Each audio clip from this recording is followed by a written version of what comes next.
Et je me permets en fait de vous le rappeler. Bon, les scénaristes ici sont au courant, mais je vais parler du clou encore une fois et non pas du marteau. Je me permets de le rappeler parce que c'est contre-intuitif. On a tendance à penser qu'un scénariste, son travail, c'est de cacher ce qui va se passer.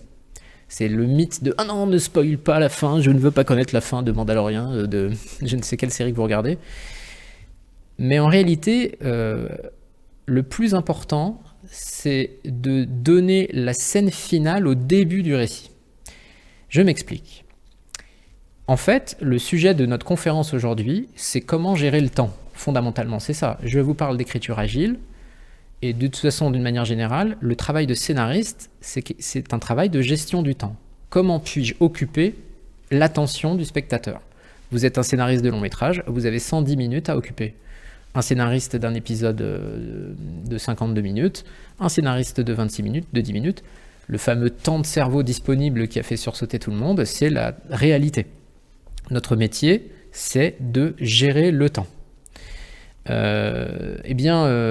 Fondamentalement, plus l'histoire va être longue, plus je vais avoir besoin de donner la destination du voyage au début. En fait, c'est très simple. Alors, permettez que je branche mon ordinateur avant qu'il s'éteigne. Hop, je branche la batterie de mon ordinateur portable, voilà.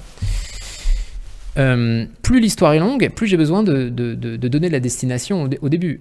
Pour ceux qui ont des enfants, voilà, vous comprenez aisément que si vous prenez vos enfants, vous faites un test, vous prenez vos enfants en bas âge, moi j'ai des enfants en bas âge, vous les mettez dans la voiture, vous ne dites pas où vous allez. Moi, en tout cas, je tiens 5 minutes. Hein. Où est-ce qu'on va? J'imagine que c'est pas possible. Vous avez vu aussi que quand j'ai commencé ma conférence, je vous ai donné le plan. Vous savez que là, on va voir d'abord aller à l'essentiel, les éléments essentiels à communiquer. Puis après, vous savez qu'on va voir les techniques qui servent à produire cela. Et voilà. Et j'ai fait ça parce que même si j'arrive à vous divertir pendant cet après-midi, si vous ne savez pas où je veux en venir et si vous n'avez pas le plan en tête, c'est très difficile de suivre quelqu'un. C'est exactement pareil pour un spectateur à qui on veut, auprès de qui on veut solliciter l'attention. Donc il est nécessaire de lui expliquer quand la fiction sera finie. Et ça, c'est contre-intuitif. Pour autant, quand on est scénariste, on ne fait qu'une chose, donner la scène finale au début du récit. C'est tellement important qu'il y a certains films qui vont nommer cette scène finale dans le titre. Finding Nemo, par exemple, pour le film de Pixar, Trouver Nemo, c'est bien l'objectif, puisqu'il s'agit ici de l'objectif. Pour les scénaristes, vous avez repéré déjà la technique. Le fameux MacGuffin Hitchcockien, l'objectif, on dit souvent, oui, t'as pas d'objectif, c'est quoi l'objectif de ton personnage? Mais fondamentalement, qu'est-ce que c'est qu'un objectif? C'est la scène finale. Ça permet au spectateur, au début du film, de valider que le film sera terminé. Donc vous voyez, je n'ai pas encore parlé de technique, mais on sait déjà qu'il y a une nécessité de donner la scène finale au début du récit. Alors certes, peut-être, elle peut ne pas donner lieu à un happy end. Peut-être que Nemo peut se faire manger par un requin à la fin. Mais enfin, la scène sera jouée. C'est-à-dire qu'on aura quand même le père marin qui va retrouver son petit garçon Nemo. À la fin, il sera en présence de son fils. Et ça sera la scène qui permettra de dire si cette fiction ou pas est terminée. Dans Le Silence des agneaux, la scène que nous avons vue, vous remarquez qu'en plus d'armer l'empathie pour le personnage principal, elle nous donne de manière claire la fin du film. Ce que nous dit cette scène, c'est ce film, cette fiction sera terminée lorsque l'agent Clarisse sera en face de Buffalo Bill, qu'elle l'aura soit arrêté, soit tué, mais quoi qu'il arrive, c'est l'annonce de la scène finale. Donc, bien sûr, les collègues auront reconnu la technique de l'objectif, mais très souvent, on oublie ce qu'est l'objectif. Donc, ce que moi, je peux vous apporter, qui êtes déjà des pros, c'est de redonner le sens à ces techniques qu'on connaît, puisque fondamentalement, un objectif, c'est une scène. C'est l'annonce de la scène qui permet de valider la fin du film. Pour vous en convaincre, je vous propose de regarder le déclencheur, l'incident déclencheur d'un autre film. Donc l'incipit de Indiana Jones et les aventuriers de l'Arche perdue. Donc voilà, Pierre-Antoine va vous le mettre dans la fenêtre de discussion. Vous regardez déjà l'Incipit, d'accord? Et de la même manière, vous voyez une stratégie d'identification Indiana Jones. Alors, elle est moins évidente, même si elle est présente, parce que avant cette scène, on a vu, comme dans ces films-là, on a vu Indiana Jones en pleine action, donc voilà, l'identification a été assurée déjà. Néanmoins, on a quand même ici clairement une mise en valeur d'Indiana Jones, et surtout, on vient armer le film. Essayez d'identifier quelle scène finale on nous vend dans finalement une scène qui a lieu au tout début. Voilà, donc on regarde ça ensemble et on en discute juste après. Dr. Jones, we've heard a great deal about you. Have you? Professor of archaeology, expert on the occult, and how does one say it? Obtainer of rare antiquities. One way of saying it. Why don't you sit down? You'll be more comfortable. Thank you. Yes, you're a Man of many talents. You studied under Professor Ravenwood at the University of Chicago. Yes, I did. You have no idea of his present whereabouts? Just rumors, really. Somewhere in Asia, I think. I haven't really spoken to him for 10 years. We were friends, but had a bit of a falling out, I'm afraid. Dr. Jones, now, you must understand that this is all strictly confidential, eh? I understand. Yesterday afternoon, our European sections intercepted a German communique that was sent from Cairo to Berlin. Now, You see, over the last 2 years, the Nazis have had teams of archaeologists running around the world looking for all kinds of religious artifacts. Hitler's a nut on the subject. He's crazy. He's obsessed with the occult. And right now, apparently, there's some kind of German archaeological dig going on in the desert outside of Cairo. Now, we've got some information here, but we can't make anything out of it, and maybe you can. Tanis development proceeding. Acquire headpiece, staff of Ra, Abner Ravenwood, U.S. Nazis have discovered Tanis. Just what does that mean to you, Tanis?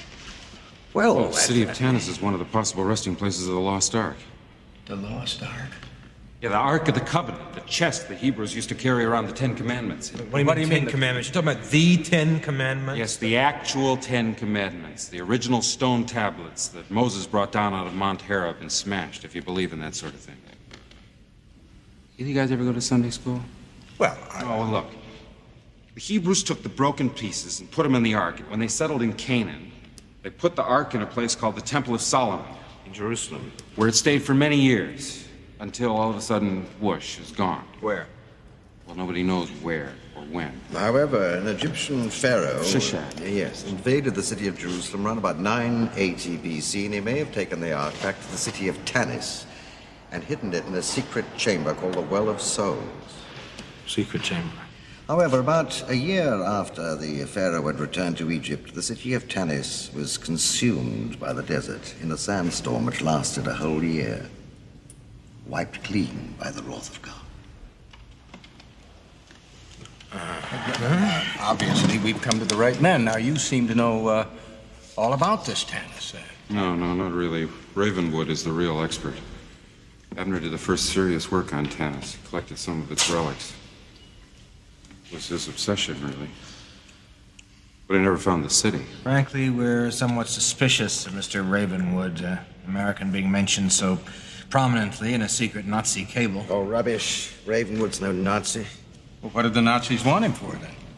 Well, obviously, the Nazis are looking for the headpiece to the staff of Ra, and they think Abner's got it. What exactly is a headpiece to the staff of Ra? Well, the staff is just a stick, I don't know, about this big. Nobody really knows for sure how high, and it's capped with an elaborate headpiece in the shape of the sun, with a crystal in the center. And what you did was you take the staff to a special room in Tanis, a map room with a miniature of the city all laid out on the floor. And if you put the staff in a certain place at a certain time of day, the sun shone through here and made a beam that came down on the floor here and gave you the exact location of the Well of the Souls. Where the Ark of the Covenant was kept, right? Which is exactly what the Nazis are looking for. What does this ark look like? There's a picture of it right here.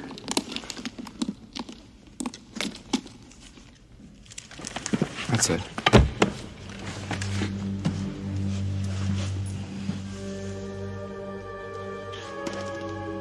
Good God. Yes, that's just what the Hebrews thought. Now what's that supposed to be coming out of there? Lightning. Fire. Power of God or something. Beginning to understand Hitler's interest in this. Oh, yes. The Bible speaks of the Ark leveling mountains and laying waste to entire regions. An army which carries the Ark before it is invincible.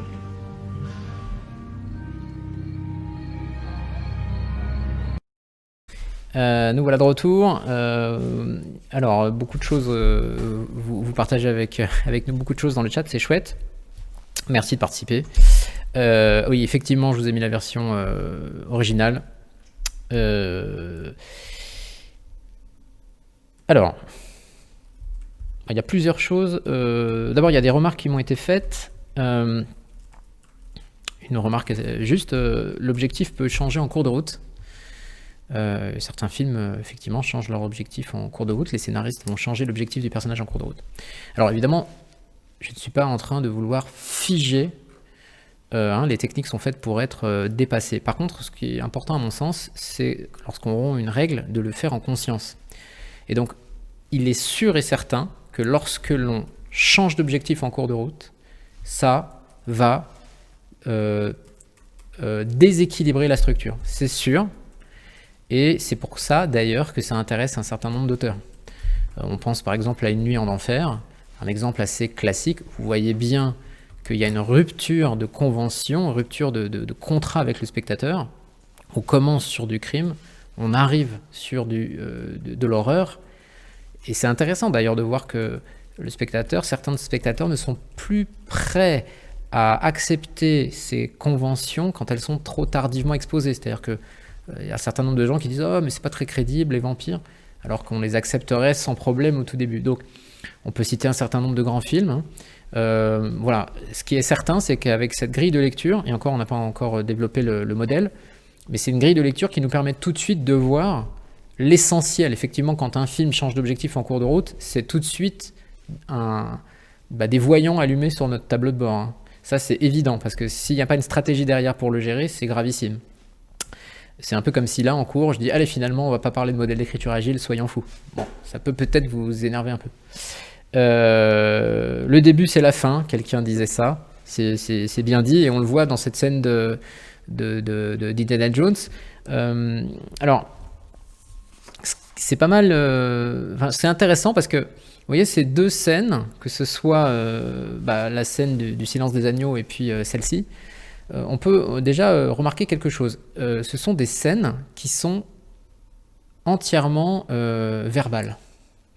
C'est-à-dire qu'on ne peut pas accuser quand même le cinéma hollywoodien d'être trop plan-plan. Enfin, c'est vraiment le cinéma visuel par excellence. On pourrait presque reprocher, certains pourraient presque reprocher cette déferlante comme ça d'images extrêmement puissantes et parfois racoleuses. Eh bien, vous voyez que, justement, sur ces éléments fondamentaux, ici, l'objectif, fondamentalement, l'annonce de la scène finale au début, eh bien, c'est tellement important que c'est verbalisé. Je repense toujours à Godard qui disait dans audiovisuel, audio est en premier. Et en ce qui concerne ces techniques qui ont été affinées avec, justement, les showrunners et les séries télé, on voit bien qu'il y a un véritable savoir-faire qui vient même de la radio. N'oublions pas que les grandes séries américaines, avant d'être sur le câble, étaient d'abord sur le hertzien, ABC, NBC, CBS, etc. C'était des radios. Et il y a vraiment ce savoir-faire. Vous voyez à quel point cette scène d'Indiana Jones, elle est posée, de la même manière que l'agent Clarisse était posée. On a des scènes qui sont dans des bureaux, on a des scènes qui sont verbales. Et il y a une verbalisation de ce que sera la fin du film. Et ça, c'est fondamental. Et c'est assez intéressant parce que c'est vraiment peu subtil aussi. Quand vous voyez Indy dessiner au tableau ce qui va se passer. Il est quand même en train de nous dessiner ce fameux pommeau. La lumière va tomber sur le pommeau, ça va m'indiquer où va se trouver sur la carte l'endroit à chercher. Et vous voyez, c'est une annonce claire de ce que nous allons voir. Donc non seulement la scène finale est annoncée au début, et vous voyez sur la planche que vous avez sous les yeux, là, ça c'est le plan final de l'Arche perdue. Et donc vous voyez que Indiana Jones, dans ce déclencheur, en fait, on a la CIA qui va tout simplement demander à Indiana Jones de ramener l'Arche d'Alliance avant les nazis. Et ce plan a été annoncé au début, et c'est le dernier plan du film. Ce film se terminera quand la CIA aura l'Arche d'Alliance, avec ce fameux plan qui évidemment est impressionnant avec ce matte painting.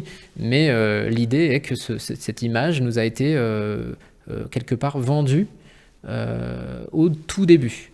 Et puis on a tout simplement cette stratégie de nous dire ce qu'on va voir. Il ne faut pas oublier que le suspense, ça vient de suspendre, c'est-à-dire le suspense est créé avec une attente de ce qu'on sait que ça va venir. Voilà. Et évidemment, il y a plein d'inconnus, mais on est loin ici de tenir le spectateur en plein mystère sur quel est l'objet de ce film, comment ce film pourrait se terminer, que vais-je voir. Non, on nous l'annonce. Et ça, c'est fondamental, et vous allez voir que ça va être évidemment l'essentiel. C'est tellement important d'avoir de l'empathie pour le personnage principal, donc de faire la démonstration de ses compétences, de faire la démonstration qu'il vit beaucoup de conflits, et d'annoncer la fin du film au début, ou de la fin de la structure, ou la fin de votre épisode, comme vous voulez, et bien que ça va être l'objet de la première fonction dramatique, puisque c'est l'essentiel, autant le faire tout de suite. Voilà. Il y a aussi des remarques qui m'ont été faites sur certains films. Il y a des fans d'Alien. Alors si vous voulez, effectivement, on pourra parler d'Alien. Et on me fait remarquer, je crois, dans Alien, qu'il y a une identification à Ripley qui pourrait être un peu tardive. Ça fait un moment, hein, je ne peux pas dire que j'ai analysé le scénario d'Alien il y a peu de temps, hein, c'est pas vrai. Mais il est intéressant quand même de constater que, je pense, il y a une stratégie d'identification, du moins sur un point, qui est qu'on a une femme justement là aussi dans un monde d'hommes. Voilà, on m'a cité Il faut sauver le soldat Ryan comme encore tout simplement une tentative marketing, même pas une stratégie marketing de nous donner l'objectif tout de suite frontalement dans le titre. Évidemment, ça peut être important. Voilà, est-ce qu'il y a d'autres remarques, questions ? Question d'Alfred Berger. Faut-il attendre la fin pour réécrire le début ? Ah oui. Alors du coup, on arrive sur cette mythologie un peu de l'écriture qui consiste à se dire que il faut écrire le scénario par la fin, etc., etc. Alors moi, en tout cas chez iConcept, on a une conception assez claire. La créativité, par définition, ça ne peut pas se cadrer. C'est-à-dire que vous devez être capable d'écrire comme vous le voulez. Autrement dit, ce que nous on attend d'une technique, c'est qu'elle soit suffisamment fluide et agile pour qu'elle puisse vous permettre de classer vos idées comme elles viennent.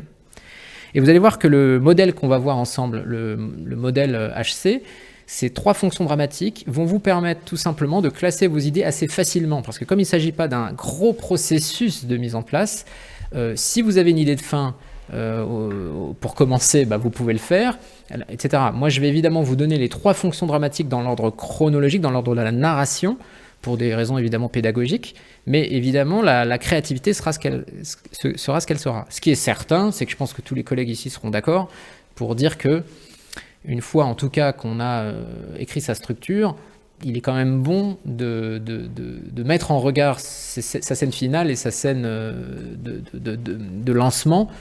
Si on considère qu'une œuvre d'art est cohérente, forcément le début appelle la fin. Donc très souvent, ça fait aussi partie du lissage du scénario que de contempler ces 2 scènes en miroir, de voir comment elles se répondent. Mais loin de moi l'idée de dire il faut absolument écrire par la fin. Il y a plein de scénaristes qui ne pourront pas. Moi j'en fais partie aussi.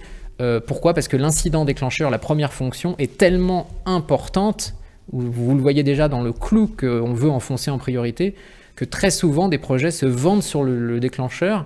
Pour moi, c'est fondamental. Donc, à titre personnel, voilà, moi j'arrive plutôt à concevoir d'abord des déclencheurs. Donc voilà, c'est chacun comme il sent. Peut-être d'autres remarques ? Alors, d'autres remarques de Muriel. Comment fait-on avec un film choral ? Et puis une question de Sylvain. L'annonce de fin ne permet-elle pas de rendre un twist entre parenthèses, de fin, plus efficace en bouleversant la fin à laquelle on Ouais. s'attend. Oui, alors c'est des remarques intéressantes.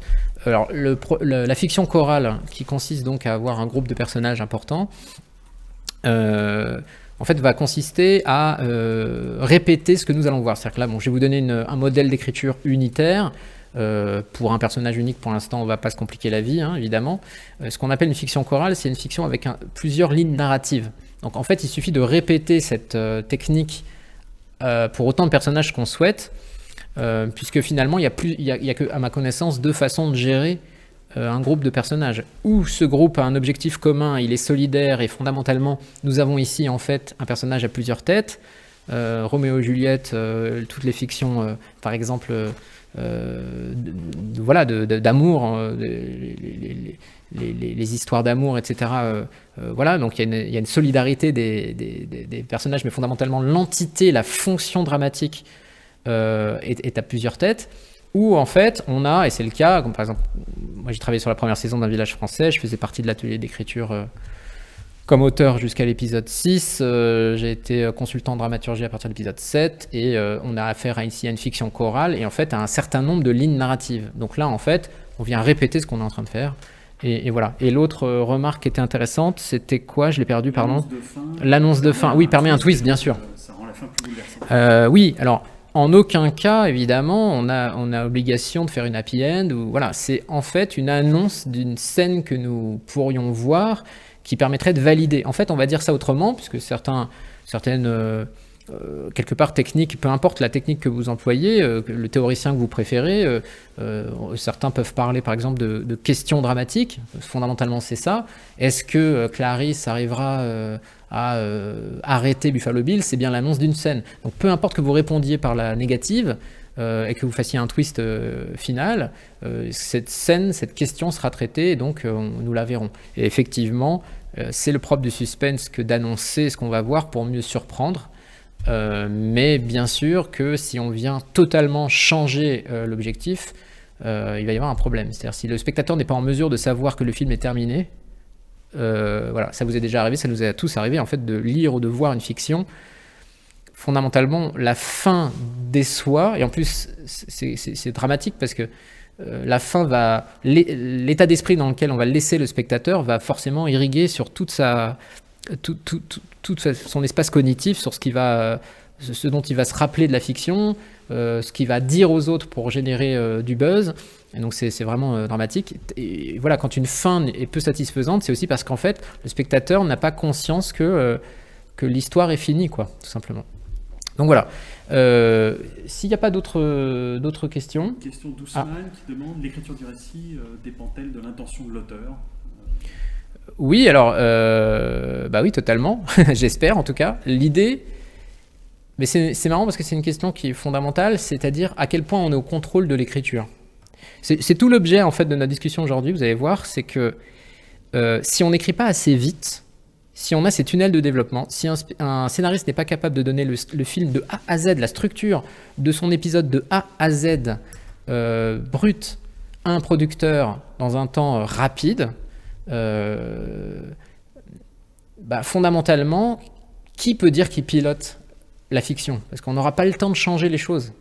Donc, piloter une fiction, être l'auteur d'une œuvre, et piloter une fiction, c'est être capable de changer les choses, d'avoir vraiment un levier efficace. Donc ici, on est en train de voir les leviers qui peuvent être mis en place dans des synopsis très courts, de façon à pouvoir envisager cette vitesse. Donc fondamentalement, c'est une vraie question, quoi. Il y a beaucoup de collègues, on l'a tous vécu, ah bah si j'avais eu plus de temps, j'aurais pu faire une œuvre plus intéressante. Et donc l'inertie, voilà. Par ailleurs, vous le savez, hein, vous avez vu que la tendance est de raccourcir les délais d'écriture. On le voit avec les GAFAN qui vont imposer les délais d'écriture américains voilà, aux collègues français. Et donc il n'y a aucun moyen, je pense, de s'en sortir si on n'a pas cette vélocité. Et donc c'est tout l'objet.